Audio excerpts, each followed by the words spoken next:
Hello once again, Niner Empire. Well, this past Sunday, the 49ers lost in one of the more frustrating ways in the Shanahan era, blowing a 10-point fourth quarter lead. Marked by missed opportunities on offense and a really poor defensive showing, the 49ers dropped their second straight game to dip below 500 for the first time since October 23rd of 2022, and the first time since Brock Purdy has been the starter. I do want to give a quick thank you to all of our members of JFA49.com.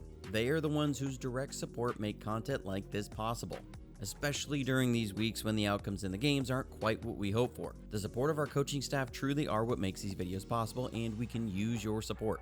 If you like the channel and these videos, please consider becoming a member of our coaching staff at JFA49.com today. But let's jump to the film and see exactly what went right and what went wrong for the 49ers this past Sunday. You're watching Johnny Dell's Football Academy.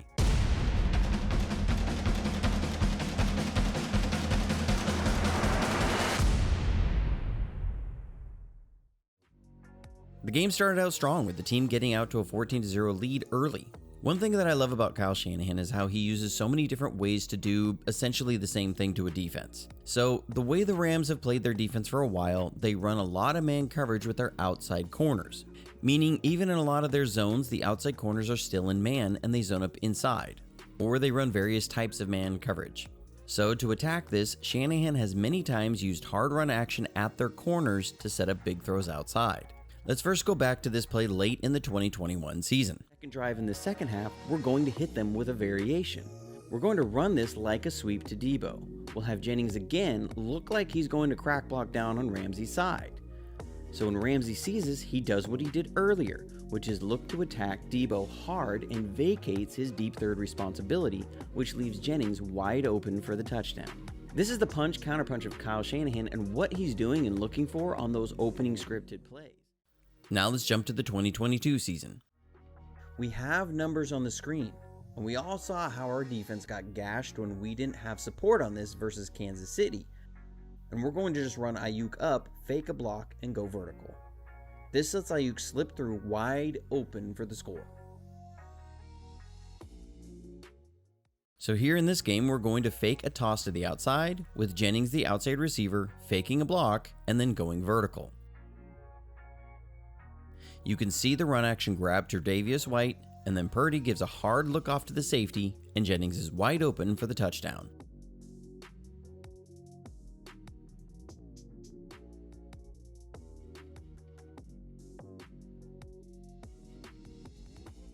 Then on the next possession on offense, we get things going with a big explosive to Jennings, who had an incredible game.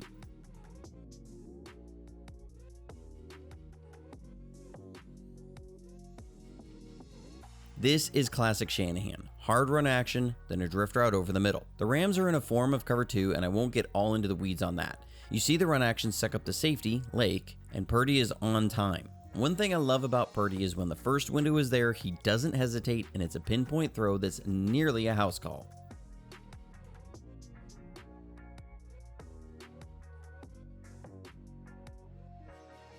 We then get another big play on a well-designed and well-called play, along with great execution.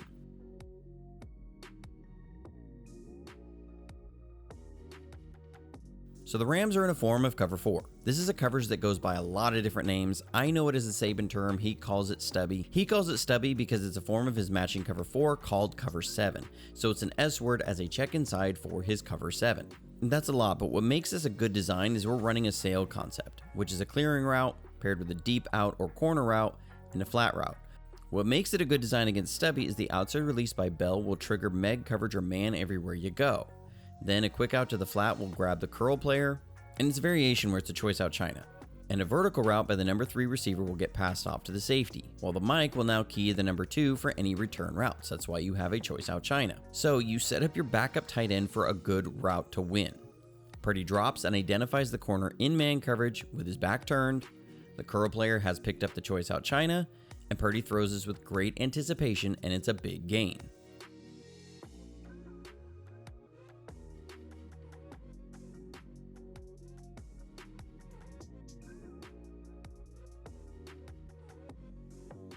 We then get the second touchdown of the game to Jennings. Again, good design and execution.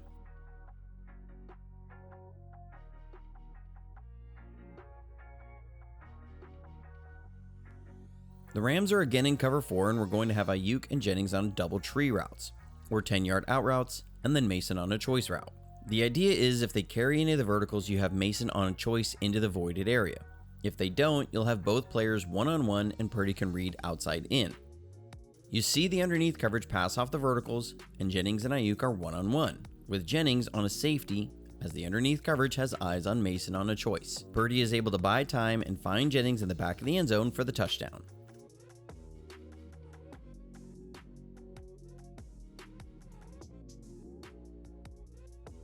The next drive starts out well and we get a big gain on a really impressive play from Brock Purdy.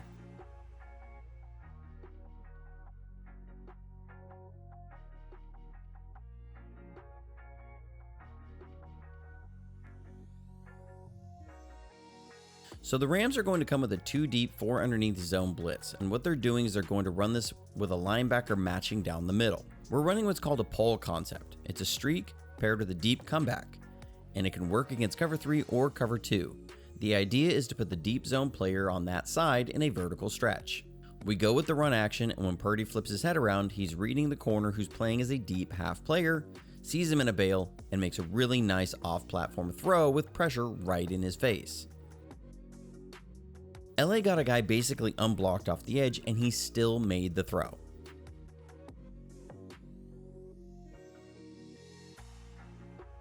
The drive ends though on a dropped pass to Ayuk. This to me was when the game really tipped. The team had a chance to take it down and make it a 3-score game. Instead, they gave the ball back to LA, who then went on to outscore them 27-10 over the rest of the game. On defense, they did convert a 3rd down before the fake punt, which I'm skipping that 3rd down for now, but I'll come back to it. Like I said in my video last week, I don't cover special teams a lot, but when I do, there's a big mistake. So Shanahan said in his presser that they were expecting a fake punt. The Rams are just running this as an outside zone play. Conley is responsible for keeping contain on this, and he doesn't seem alert to it. His split is too tight. Notice DFF on the other side. He's aligned wider. You have to give yourself an angle to maintain the edge, and LA gets the edge. If you have no edge, you have no chance.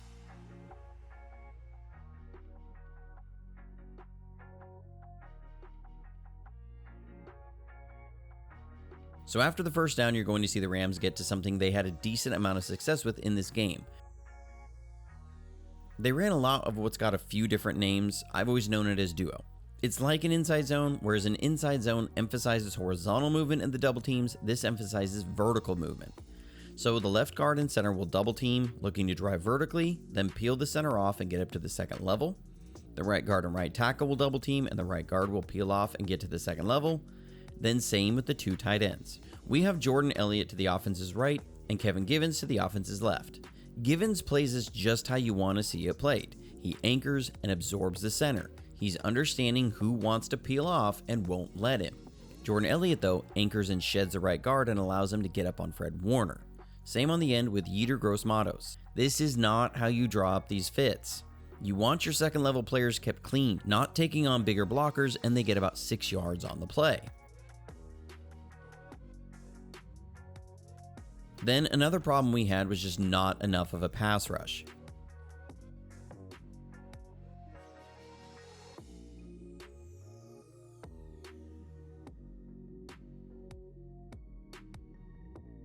We're playing our cover 3 Mabel and we do a good job initially, but there's just not a pass rush.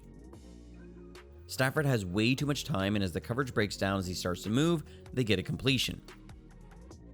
I'm as big of a Nick Bosa fan as there is, but these are reps he's got to win. He's one of the best defensive players on the planet, and they get exactly what you want.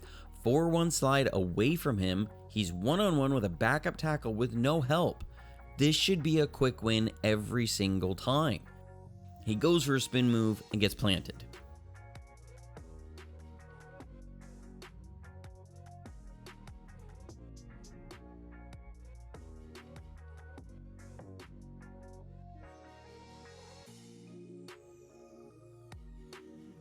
So then Sorensen, when his zones broke down because of a lack of rush, we try and go man to get sticky and give the pass rush more time to get home, and we get burned.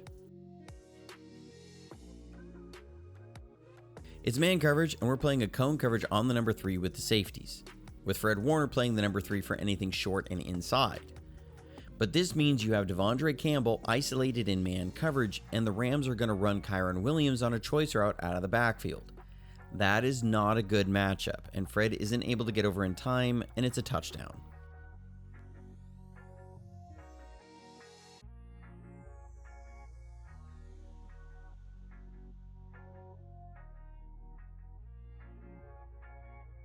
Before the half, though, we had more missed opportunities.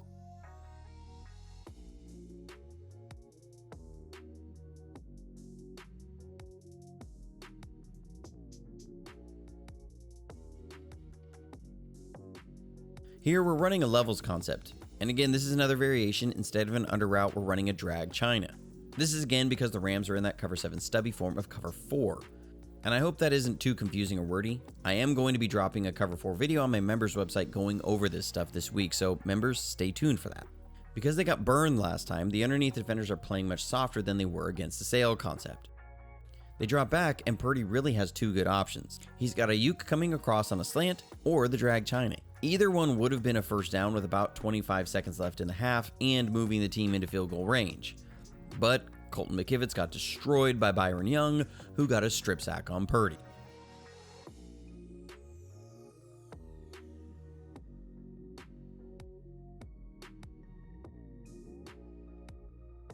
After the half, though, we get a drive going with an explosive in the run game. So like I talked about last week, sometimes a lot is made of how many 8-man boxes the 49ers go against. Well, it's not as much if you're going against an 8-man box, it's can you account for everyone. The 49ers also use more heavy personnel than anyone else. Here they're in 22 personnel, or 2 backs and 2 tight ends. They also use condensed splits with the wide receivers more than anyone else, which is receivers aligned closer inside. They like to condense the splits for a couple reasons. One, they like to run outside. It gives the receivers good angles on crack blocks. It also gives the receivers two-way goes on all their releases where a sideline can't take away the outside routes. But this is where you see the offense tying together. We're running our outside zone or wide zone, and from the end zone view I'll show you some really great blocking. But notice how Tre'Davious White is hesitant in run support. He's making sure Conley isn't going out for a pass like on the Jennings touchdown. From the end zone, one thing the Rams are doing in the first half that shut down a few runs was they'd exchange the edge. And what does that mean? Byron Young is normally responsible for outside contain. What they would do is slant Young inside and bring Troy Reeder to exchange responsibility. At the snap, you see that's what they're trying to do. And this is really nice work by Williams and Saubert to combo, then Saubert to come off and pick up Reeder, then Juice to get on Byron Young. This, mixed with no support from wide outside, springs Mason for the big run.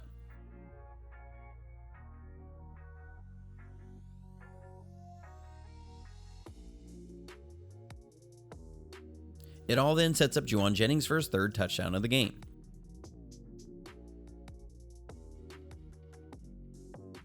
This is really nice design by Kyle Shanahan to have a variation on something we do a lot against a divisional opponent that knows what you do so well.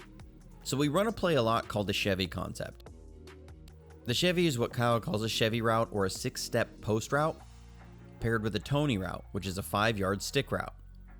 This time, instead of a stick route, we have Jennings on what's called a Nebraska route, which is an out and up. The Rams are trying to make it look like zone, and they come with a blitz in man coverage with a single safety as the deep middle zone, and the other safety, Kitchens, in man coverage on Jauan Jennings. You can see Kitchens trying to undercut Jauan on what he thinks is a Tony route, and so when Jennings breaks vertical, he's wide open for the touchdown.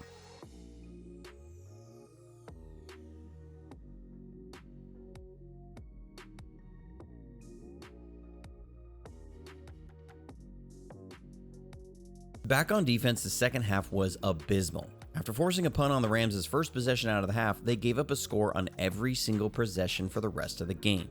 To understand some of the frustration, we actually have to go back to the first half. So this was the play I skipped over earlier that was the very first third down the Rams were able to convert. We're bringing Fred Warner on a blitz and have D. Winters on the running back and are in man coverage with a single safety. Note, they have a bunch formation and Tutu Atwell is going to motion into it. They're running what in Kyle's verbiage is a variation on choice water. The choice is a corner route from the up receiver paired with a choice route, with Atwell on a shallow crossing route. The stack creates the rub and Atwell is free for an explosive gain.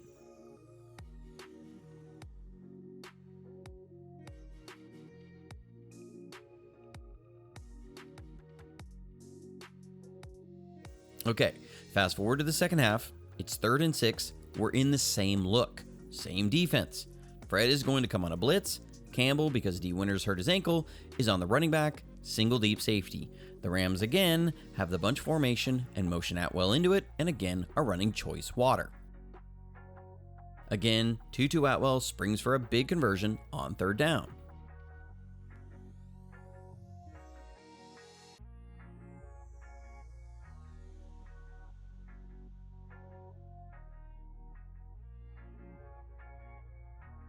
So the very next play, remember how I talked about the Rams were running duo earlier? Note the formation, 2 tight ends, receiver in motion, it's duo. And again, they get up on Fred Warner and Lenore.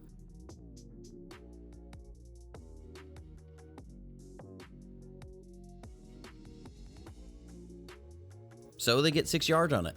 Why not run the exact same play from the same formation again? And the same result, this time they get 5 yards.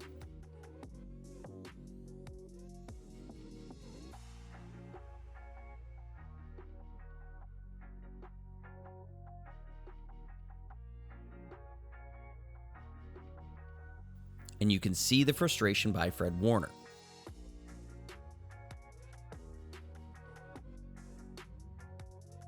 So then they're going to give a real similar look, this time come with a lead play, but watch Fred Warner.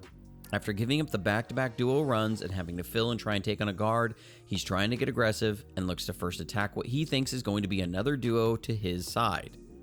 And he's just laid on the fill. That's the cost of the defensive line giving up those duo runs.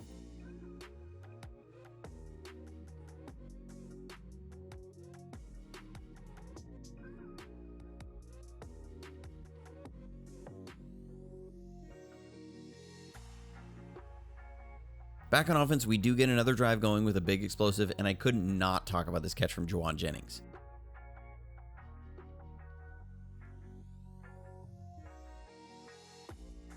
We're running a staple, the Speedo concept, which is a clearing route paired with a high crosser, or in the old days, a speed over route or Speedo route.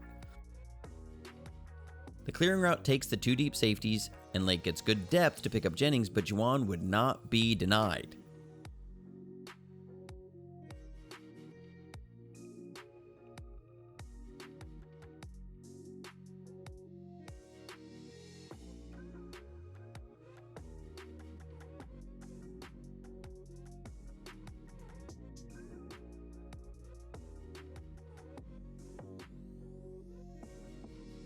So I'm going to do a deep dive into this play on my podcast on Friday. There's a lot more going on than I'll dive into here, but let's just appreciate this throw from Brock Purdy.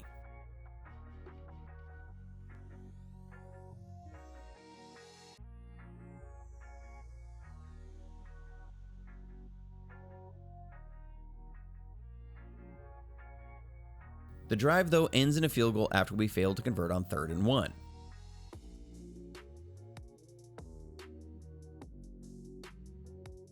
We're running our wide zone, and we've gone heavy personnel again. And because George Kittle is out, we have Braden Willis in.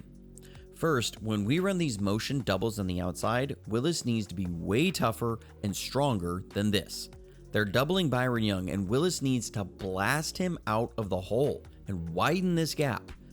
I'm not usually really down and negative on players, but this is a crucial moment in the game, and the 49ers are a physical team. Blast this dude out wide. We're not playing patty cake here. It's a problem because Trent is going to go pick up Lake, then Willis has to go pick up the corner Durant. But you have to blast the edge out wider and don't let Troy Reeder close. It's a heck of a play by Reeder, but this should not be happening.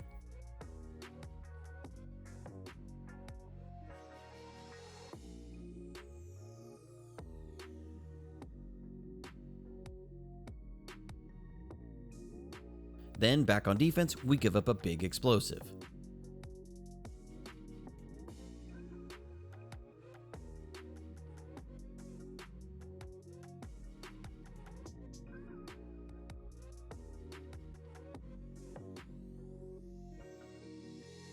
So the Rams start out in a 3-by-1. We're in our cover 3 Mabel, which if you've watched the channel is something you're familiar with. They motion Atwell across and Mooney Ward drops out. This changes the defense to our normal cover 3 zone.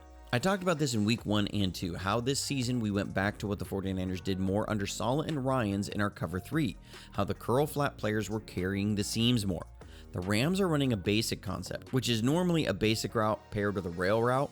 They're going to run it a little deeper as a dig or dover. Because the inside route will go vertical, Mooney Ward is going to play a divider for a possible rail route. That means he won't match an inbreaker from the inside receiver. Jair Brown needs to carry the seam. If Atwell runs an out route, that's the route they'll give up. Campbell will pick up the running back if he goes to the flat. That's how our rules work. But Brown locks onto Atwell like he's still in Mabel and doesn't carry the seam. With no one carrying the seam and both Ward and Brown on Atwell's rail route, the deep in route is wide open. Brown needed to carry the seam, eyes to the outside, and with no threat to the flat from Atwell, match the dig. You can see Mooney Ward trying to sort this out with Brown after the play.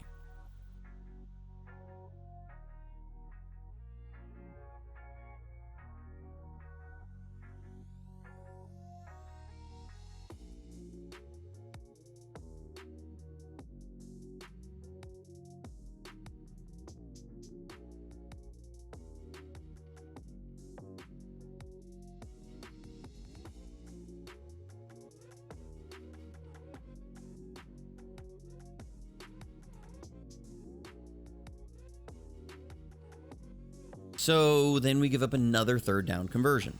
We're in man coverage, and you'll see the stack formation.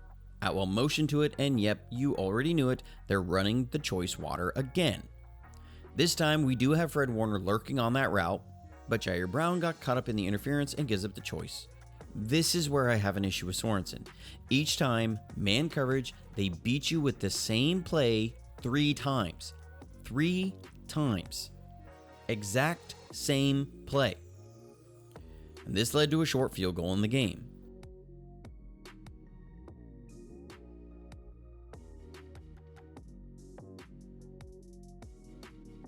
We then do have a big missed opportunity in the game.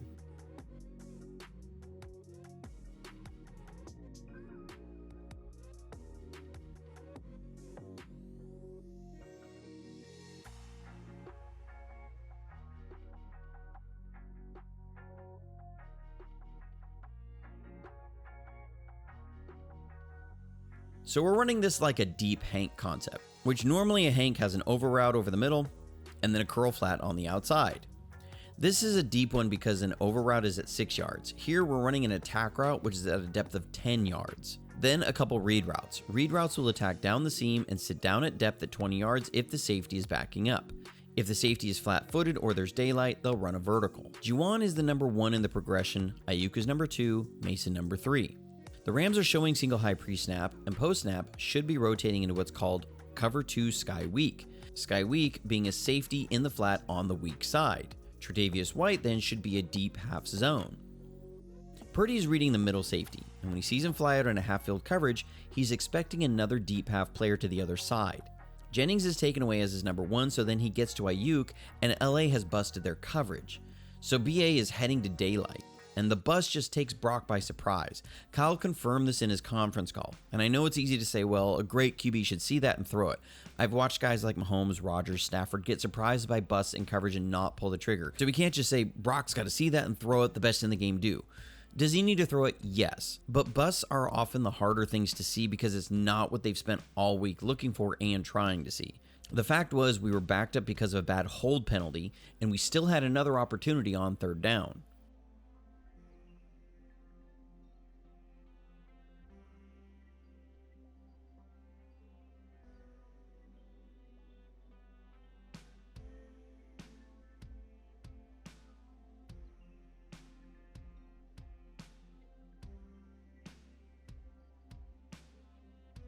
We're running a dagger plus speedo concept here, with Ayuk running a clearing route, Saubert on a through route, and Jennings on a basic route. Saubert would have been open too if Brock had been given enough time.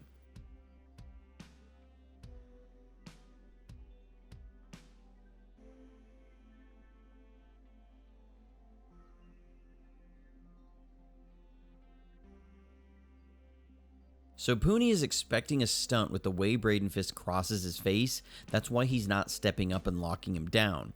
Colton McKivitz also gets moonwalked into Purdy. If Brock is able to step up in the pocket, he is able to deliver a ball to Saubert, and we probably win this game.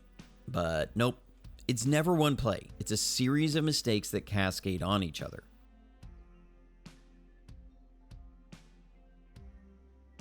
So then coming back out on defense after a missed field goal after that offensive drive, we give up another explosive.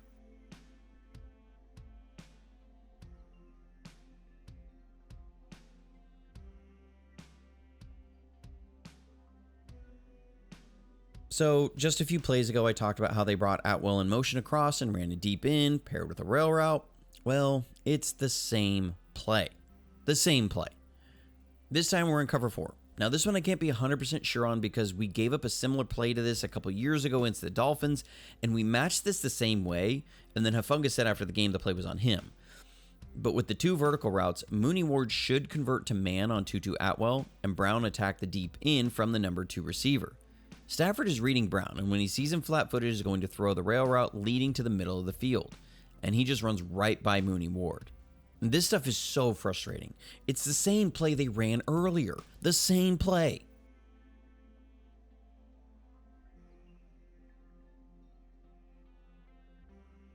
Then back on offense, you have another missed opportunity. The Rams are in man coverage. We have Bell on a Nebraska route. It's open. It's a good throw. You drop the ball.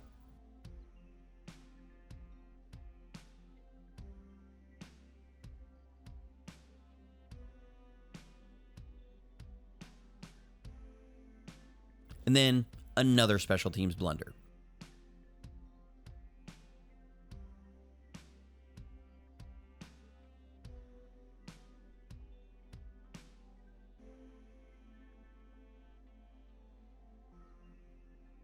So as the coverage unit is coming down, there's lanes guys have to make sure of. You have gunners run down first, then your second wave, and they work outside in. What you always have to make sure of, you have an edge. Mustafa is the first gunner down, and he narrowly misses the tackle. You can see Odom is then the next man down. He's going to tack inside. So Tonjes, seeing that in front of him, needs to replace the edge. He peeks inside. Don't do it. It's not your job. You have to keep the edge now. He gives it up, and that's what allows the Rams to get great field position.